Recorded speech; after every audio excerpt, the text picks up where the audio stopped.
Buenas tardes a todos, a todas. En primer lugar, un agradecimiento a los organizadores de este congreso que me han brindado la oportunidad de participar con un granito de arena en esta revolución por el cambio, ¿no? Y sobre todo en el área tan importante que es el área del educar.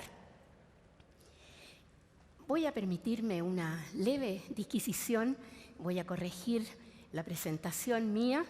Cuando uno aparece en la web, parece que eso va a ser perpetuo, ya no lo puede cambiar. Yo no soy docente de la Escuela de Psicología en este momento, soy académica de posgrado en varias universidades chilenas, entre ellas la Católica, y no soy miembro del directorio de la Fundación Mírame, una entidad que ya dejó de existir hace casi 8 años. Yo soy la presidenta de una fundación educacional con el nombre más original que ustedes se puedan imaginar. Soy la presidenta de la Fundación Educacional Amanda. Bien, no es egocentrismo, es la idea de difundir lo que postulamos, lo que defendemos. Cada cierto tiempo, especialmente cuando los cambios se aceleran, surgen nuevos conceptos en educación. Y suele ocurrir que nos fascinamos con esos conceptos, comenzamos a difundirlos, como pudiéramos decir hoy día en un lenguaje bien moderno, los viralizamos, pero rara vez los sometemos a juicio.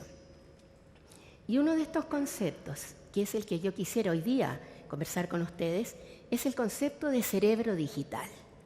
Se afirma hoy día que el niño es diferente, que el niño ha cambiado y que lo que posee hoy día es un cerebro nuevo, un cerebro digital. Y por lo tanto, las formas de enseñar, las formas en que nos vamos a acercar a ellos, al conocimiento que les queremos transmitir, es necesariamente una nueva forma, porque estamos enfrentándonos con un cerebro diferente. Y se ha establecido una verdadera brecha generacional entre el cerebro digital de quienes han nacido el 2000 en adelante y el cerebro analógico de quienes les enseñan y que todos ellos nacieron el siglo XX. Imagino ya nadie del siglo XIX, ¿verdad? Aunque como hemos visto acá, pocos cambios se habrían producido en esos maestros, en esos docentes.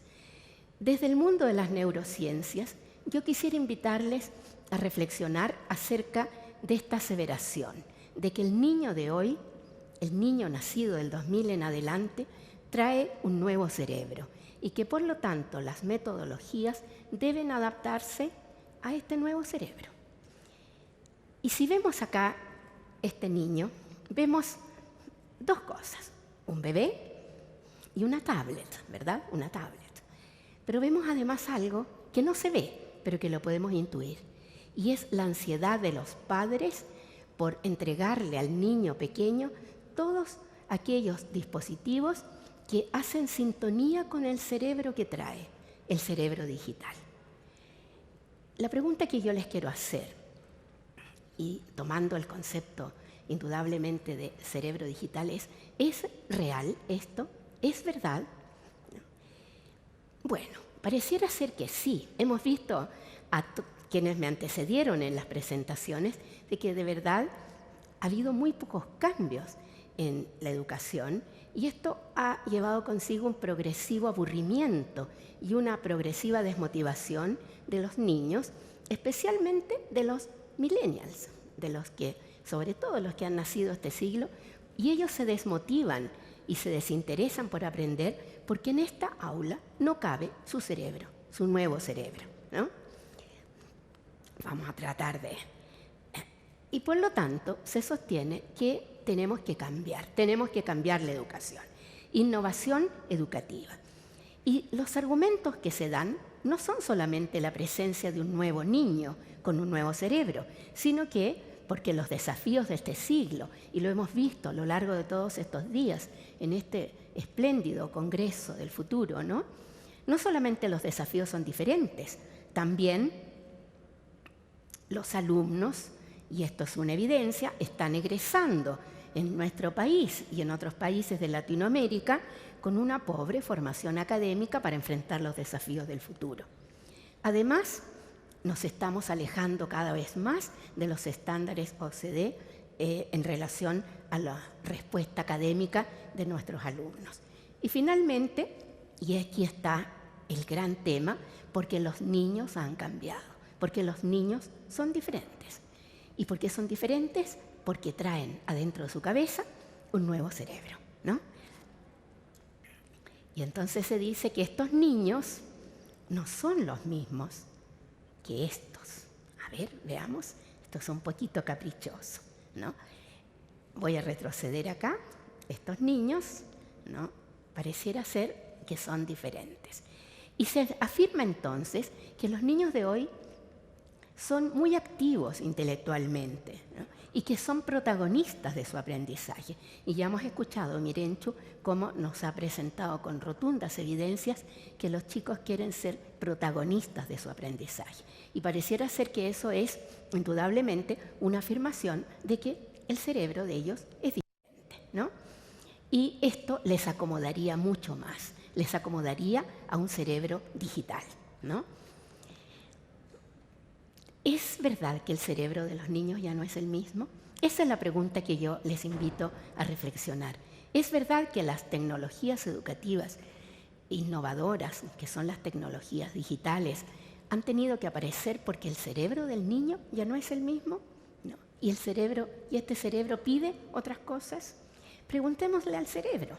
No. ¿Es cierto que este niño con este iPad o esta tablet no es un niño que trae un cerebro digital? ¿Es así? ¿Es un cerebro digital? Bueno, preguntémosle al cerebro, ¿no? Y eso es lo que yo quisiera invitarles a reflexionar. Aquí lo tenemos. Es una imagen, no digamos una adaptación, pero es de una complejidad extraordinaria, enorme. Y yo quisiera invitarles simplemente a que legos en la materia, legos en conocer el cerebro, ¿verdad?, lo veamos en su organización fundamental. Lo que vemos arriba, ¿no?, es la gran corteza cerebral, constituida por billones y billones de neuronas que hacen conexión y que forman la unidad del aprendizaje y que son las redes neuronales. Luego tenemos la subcorteza, acá, y luego tenemos una estructura maravillosa a la cual se le dio muy poca importancia durante mucho tiempo y que este siglo hemos aprendido a reconocer su tremendo, tremendo valor en el aprendizaje, que es el cerebelo, ¿ya? Entonces, volvemos a nuestra imagen y nos preguntamos, ¿este cerebro es diferente y este niño, por lo tanto, es diferente porque es un activo protagonista del aprendizaje y, por lo tanto, debemos darle otro aprendizaje? Y aquí las tecnologías digitales, indudablemente, entran muy bien a hacer armonía con este nuevo cerebro. Eso es lo que nos vamos a preguntar. ¿Es un niño nuevo, de verdad? Sí, parece que sí. Veamos. Dicen que hoy día el niño es muy curioso. Siempre lo ha sido, ¿no? Siempre lo ha sido. Se dice que es tan curioso que necesita observar. Y necesita observar. ¿Hacia dónde apunto? Allá, ya. Es un niño que indaga y se pregunta. Es un niño que explora nuevos formatos de experiencia con su cerebro digital. Ahí lo tenemos, ahí lo tenemos. Es un niño que necesita el color y el movimiento, idealmente representados en una pantalla y en un software, ¿verdad? Exactamente, busca el color y el movimiento. Es un niño que investiga, lo hemos escuchado ya, que no depende del adulto. Efectivamente, no depende del adulto, ¿no? Ahí está investigando.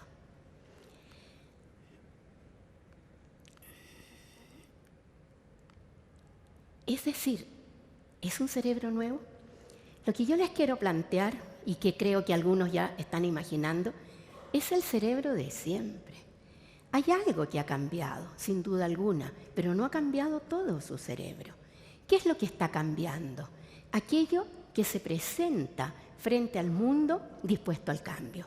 ¿Y qué es aquello del cerebro humano que se presenta al mundo dispuesto al cambio y que nos ha permitido estar aquí en este congreso, en este año 2018, y no nos quedamos atorados en el pasado como los grandes reptiles, como los mamuts o como los tigres dientes de sable?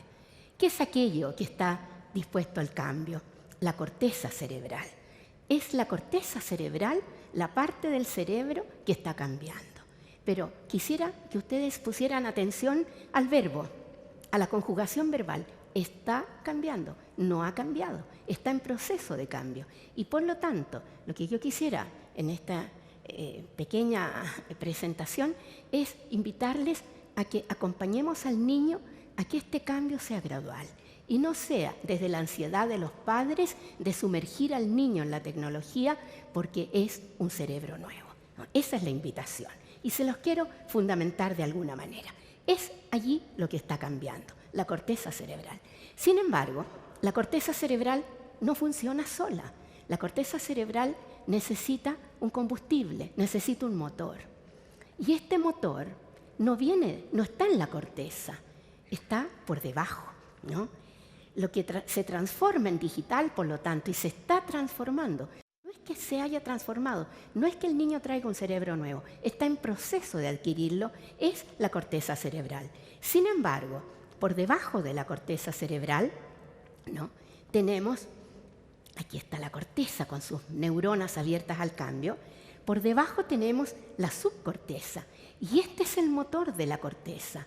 Aquí ocurren las grandes transformaciones de la corteza cerebral, y eso es lo que ignoró por siglos, casi 2 siglos ya, la educación. Eso es lo que sistemáticamente comenzó a ignorar, pero no lo ha ignorado siempre. Y yo diría, en Chile, para quienes son chilenos en este auditorio, el cambio comienza a producirse hace 50 años atrás, alrededor de 1970. Allí se produce el cambio, pero antes de 1970, sin tecnología digital, los grandes maestros de la primera mitad del siglo, llámense los profesores normalistas, cambiaban el cerebro constantemente, hacían cambios maravillosos. Y esos cambios maravillosos somos nosotros, especialmente mi generación, que tiene más o menos 50, no, un poquito más, ¿no? Pero que viene de una época de oro en la cual se nos enseñó muy bien. En esa época de oro se nos cambió la corteza. ¿Pero por qué se cambió la corteza? Porque debajo de la corteza está su motor. Y para poder hacer cambios reales, lo que tenemos que saber es encender la corteza, ¿no? Voy a apurarme porque veo el tiempo cómo pasa. Ya está, allí está. Y esto que está aquí, este motor, fíjense ustedes, no ha cambiado en los últimos 2 millones de años. Es el mismo.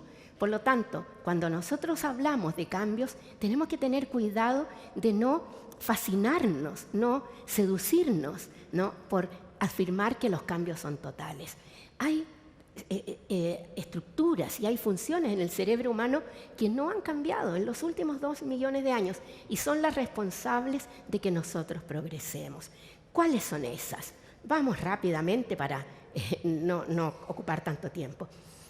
El motor del cambio de la corteza cerebral es moverse, es saltar, es trepar, es correr, no a la escolarización prematura de los preescolares, no a tenerlos sentados en una silla, en una mesa, y tampoco haciendo touch. ¿No? Todavía no. Eso es el planteamiento. Es eso. Ese es el motor. Ese es el motor. Ese es el motor. Reír, disfrutar. Eso es lo que olvidaron los profesores en el último medio siglo. Y no fueron ellos los que lo olvidaron. Son quienes les dijeron que tenían que olvidarlo porque el cerebro cognitivo era serio, tenía que aprender con seriedad, ¿no? ¿Esto qué es? Aprender haciendo. Hoy día se dice, tienen los niños que aprender haciendo. Han aprendido siempre haciendo. Hoy día se dice, los niños tienen que moverse, son protagonistas de su aprendizaje. Siempre han explorado nuevos modos de lograr una meta. Esto no es nuevo, ¿no? Pero ¿qué ha pasado? que los padres están muy ansiosos. Y como yo sé que aquí hay muchos padres, mi mensaje va dirigido especialmente a ustedes, ¿no? No estén tan ansiosos, no traten de producir cambios inmediatos. Fíjense ustedes, en América, ¿no? Por ahí viene, apúrate, que me está contra el tiempo, 1 de cada 2 niños menores de 2 años tiene acceso a pantallas. 1 de cada 2 niños. ¿Qué otra cosa está ocurriendo en América, en nuestro país? Allí lo tenemos, ¿no? Así viajan a la escuela en los países desarrollados muchos niños y no conversan. No conversan con los padres, ya no se canta en el auto, ¿no? Ya no se conversa, se va mirando una pantalla. Es decir, el nuevo cerebro digital, ¿no?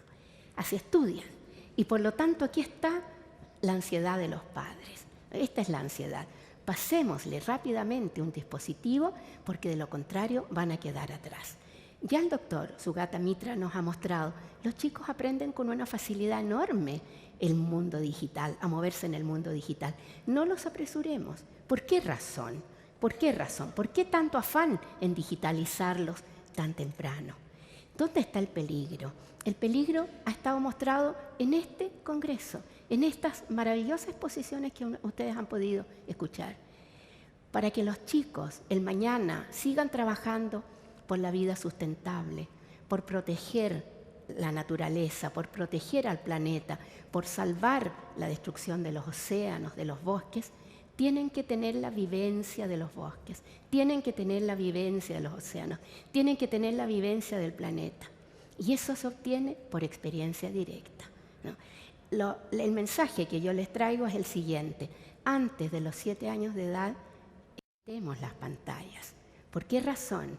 Porque los niños tienen que tener la experiencia directa del mundo, solamente tocando la tierra, solamente metiendo sus piececitos en el agua, van a hacer conciencia de salvar los océanos. De lo contrario, van a creer que el mundo es plano, como se creía antes, ¿verdad? ¿Cómo es plano? Está en una pantalla, no está en la realidad. Esperemos. Y a los 7 años, como vimos en la espléndida presentación del doctor Mitra, los chicos se van a introducir fácilmente, porque el cerebro digital no viene preprogramado. El cerebro digital se construye. ¿Y cómo se debe construir? Gradualmente. ¿Por qué? Con esto termino. Porque lo que tenemos que evitar en general, en todo el mundo, es la inequidad. La inequidad. Y si nosotros sostenemos que el mundo tiene que ser diferente porque los cerebros han cambiado, estamos cometiendo un error garrafal. Fíjense ustedes, el 60% de la población mundial aún no participa de la cultura digital, ¿no? Por lo tanto, estos niños están naciendo sin cerebro, porque hay muchos niños allí. ¿Cuántos? 4.000 millones de personas aún no tienen acceso a Internet a través de la tecnología digital. Y de esos millones son niños. Ese es el único acceso que tienen muchos países a la tecnología digital. Es decir, estos niños se va a producir una brecha cada vez mayor, cada vez vamos a trabajar más por la inequidad. Afortunadamente los niños nos dicen que eso no va a ser así, ¿no? Y nos dicen, no se preocupen, porque nosotros seguimos cambiando nuestra corteza cerebral todos los días. ¿Desde dónde? Desde la subcorteza, desde ese motor maravilloso que es el juego, que es la risa, que es el movimiento, especialmente con pocos recursos. Mientras menos recursos, y aquí le damos la razón a nuestro predecesor, ¿verdad?, que hablaba de la prosperidad con pocos recursos. ¿Qué están haciendo esos niños? Están jugando a la pelota. ¿Qué otra cosa están haciendo? Están jugando con agua, están construyendo carritos, ¿no? Esto es muy sensible, ¿no? Están construyendo juguetes, no son juguetes tecnológicos, son juguetes construidos por ellos. Miren, qué bien lo están pasando. Y eso es el desarrollo de la corteza cerebral. Estos niños les van a poner elementos de tecnología digital en sus manos en algún momento y estos niños van a florecer. ¿Pero por qué van a florecer? Porque ya traen una experiencia directa previa. Esto es experiencia directa, esto es experiencia directa, esto es experiencia directa, esto es experiencia directa. Y esto es el mundo por descubrir. El mundo por descubrir no está en una pantalla. para los niños pequeños, y por eso yo les pongo esta imagen. Antes de los 7 años, el mundo es real, y los niños tienen que descubrir el mundo real. ¿Cuál es la consigna? Naturalicemos la vida, no digitalicemos la vida para ellos, ¿no? Esperemos, la tecnología está allí, va progresando, es maravillosa. Estamos aquí rodeados de tecnología, pero no coloquemos a los niños pequeños precozmente en la tecnología. Y esta imagen de estos niños que están jugando con una tablet, no, con un iPad, perdón, tampoco, ¿no? Están jugando con la naturaleza, nos dicen entonces que el cambio tiene que ser consciente. El cambio debe ser gradual, el cambio debe ser con conciencia. ¿Y qué es conciencia? Que es el término, el concepto que más ha estado presente en este congreso. Conciencia es lucidez, ¿no? ¿Y quiénes nos piden más lucidez? Los niños, porque desde la lucidez viene la responsabilidad y desde la responsabilidad el compromiso. Muchas gracias.